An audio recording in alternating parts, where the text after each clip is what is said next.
You know, I was on like a streak. There was like relatively good book after relatively good book. They were all kind of short, so I don't know how I feel about that. But I had such high hopes for this book. I don't know why I keep reading erotic fantasy.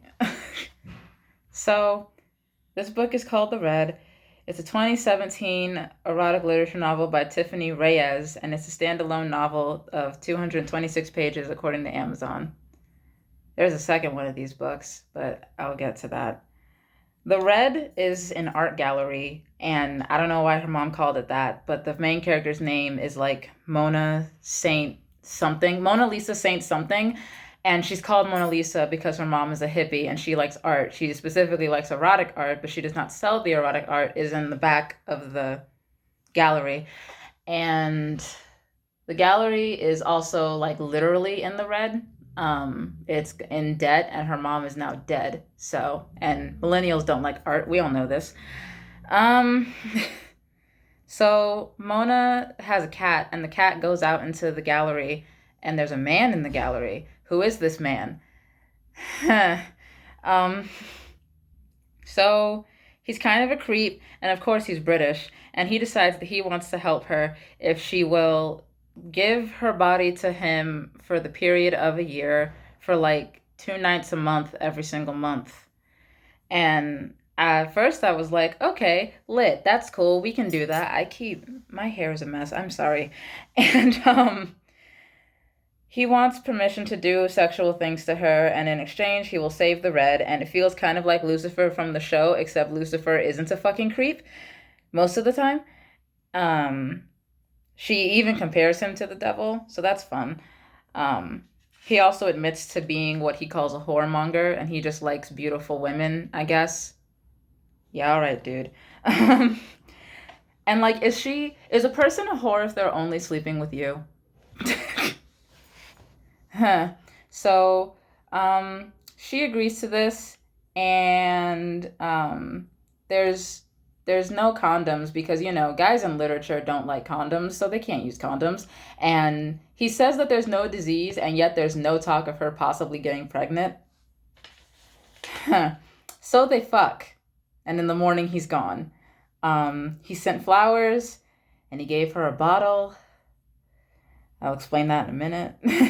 He pays her in art, like he said he would, like so she can sell the art so that she can make money to save the gallery. I don't really understand what selling art is going to do to save the gallery if the gallery still isn't pulling in customers, because then it's just going to go back into debt after the year is over, but whatever. Mona doesn't know who this person is, and she's just having sex with him, but I mean, if that's your life, then I guess that's cool. So, because it's an art gallery and the author is pretentious, all of their like sexual encounters are based off of paintings, and I did check; they were all real paintings. The first one was Olympia. The second one is called Slave Trade, and like there were other people at that one, and there was something that bothered me about that one for obvious reasons, as you can imagine. Mona enjoyed it. The next painting is called Nymphs and Satyr, and that one was an orgy, and there's really no plot. And by this point, I was tired. Um, the next one is called Portrait of a Gentleman, and it was at this point, because this book is on my Kindle, I realized that there was an audiobook for this. And I know what the audiobook for Fifty Shades of Grey sounds like, so I can't imagine what the audiobook for this book sounds like. Um, he asks her if she aches for him, like in her heart, and Mona's like, "What the shit, dude? You told me not to fall in love with you." And he just wants to know if he's missed. He is. He's got mysterious money and a mysterious past, and he likes hitting her with a riding crop. Apparently, he has 4 kids. 3 of them are respectable and boring, but the fourth one is kind of like him. And most of this book is sex, so I can't really figure out if she's like in love with him or not, because it's just sex. And the next painting is called Dora and the Minotaur, and at this point, I was actually dying. I don't really know what happened. There was like a labyrinth or something like that, and he was pretending to be a Minotaur. I wrote his name down in here somewhere, but I don't know what his name is. Like there was a labyrinth, and like he was chasing her, and she decided that that was the limit, not turning her entire back room into a forest or, a slave auction, but whatever, I guess. I wrote down his name. It's Malcolm. Anyway, of course his name is Malcolm. There's this dude, his name is Sebastian, and he appraises art from Mona to make sure that it's like real or whatever art appraisers do. And he likes her, but while seeing Malcolm, she didn't want to start a thing with Sebastian because he's the Jacob of this story. And now she wants to try and have sex with him to get over Malcolm, but for some reason he has sex with her and then he like calls her disgusting or something like that. All they did was have sex. She didn't even really do anything to him. I don't fucking know. The last sketch that Malcolm gave her was a fake, so that's fun. Um, she has a dream where he's the painting, the bleeding man. I guess it's a fun conceit because, basing sex off of paintings, I suppose that could be erotic, but I mean, I guess I'm just not into art like that. Anyway, Malcolm comes back, and Roman Charity is the next painting, and I don't really know what happened in that one. Something about making a promise, something about Mona's breast milk. I have no clue. Um, the next one is Luncheon on the Grass, and there's like other people here again, and it's like, who are these other people? Because there's a twist in this story. The twist at the end of it, if I had the physical book, I would have thrown the fucking thing out the window. So I don't remember which video it was in, but there was one of these videos where I mentioned how like having sex with ghosts seems to be like a really big genre, and for the life of me I can't understand why. Why are we having sex with ghosts? How does this even work? Like, what the fuck? I don't understand it.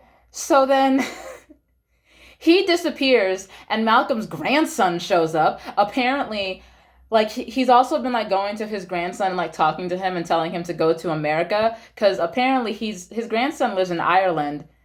I don't know. And he's okay. Mona finds a painting in like her mom's bed frame and she takes it out and it's a painting of Malcolm. Who the fuck even knows? His grandson shows up and is like, "This is my painting and I want my painting back." And Mona's like, "Well, it's my painting so you can't have it." So he kidnaps her and and the painting. And he's like, "Well, if I can't have the painting without having you, then I guess that means we'll just have to get married." And Mona's like, "Nah, son, we ain't gonna do that." But then he fingers her and she's just okay with it. Like, are you kidding me? I'm not reading the other book because the other book is even worse. There's something to do with Greek gods in that book. I'm not even gonna get into that. Um, so I organized this like the review part more than I normally would. So the things that I like, Mona evaluates her appearance in the mirror, and that's like my biggest gripe with all of these books is that I don't know what the main protagonist looks like, but because she's dressing up as the girl in all of the paintings, she's evaluating her appearance in the mirror. So I know what she looks like. She's a pretty white lady. What do you expect? And um I fault no one for the sexual things that they like to do as long as they're legal and consensual. Some of this doesn't seem consensual because implied consent bugs me. So, her character arc, not development, it's just a character arc, is steady, and like, I guess that's good. The things that I don't like. I have never been so uncomfortable reading a book, and I've read 50 Shades of Grey. At least I've read the first one. I, dude, this book is so uncomfortable. So that bottle that I mentioned, he took a bottle and he put it in her vagina for sexual pleasure. And I'm just like, what? He said that he emptied a bottle of red wine into another girl and she didn't die from alcohol poisoning? Oh my god. He said that he drank the wine out of her. And I'm just like, first of all, that's not erotic. Secondly, what? Okay, role play also, because that's a huge thing in this whole book, because it's paintings, is fine. But like, as with the book Persephone, it doesn't feel like Mona has the option to say no. Because if she says no, then she's gonna lose the red, and then her mom is going to come back from the spirit world and pimp slap her. And Every BDSM couple has hard limits and a safe word, and it's what? There are no rules with this. At least 50 Shades of Grey had rules. As stupid as they were, there were rules. Okay. And like, there's. When Malcolm is talking about this with her, he says that like he's going to like play with her mind and make it so that she doesn't know what's real and what's fake. And I'm just like, sir, mental manipulation is not cute, nor is it sexy. It's just abuse. Like, if Mona can't tell what's real and who's doing what to her and who stops doing what to her, and it all ceases to be fun in the Minotaur scene because she doesn't know what the fuck is happening. What? It's why she left. But then, of course, in the style of Anastasia Steele, she just goes right back to him. And I just. What the fuck? And like, I know she agreed to all of this beforehand, but he didn't supply her with a roadmap of what this was going to look like. Like, also, that whole last part with the grandson, let's not even talk about the ghost thing because I'm already so pissed off about that. So, are we just not going to talk about the fact that in the United States of America, because this motherfucker's from Ireland, he kidnapping is a felony. He took a painting from the gallery and he stole it. So that's a theft of an item over $5,000. So that means that that is also a felony because that's grand theft and also sexual assault.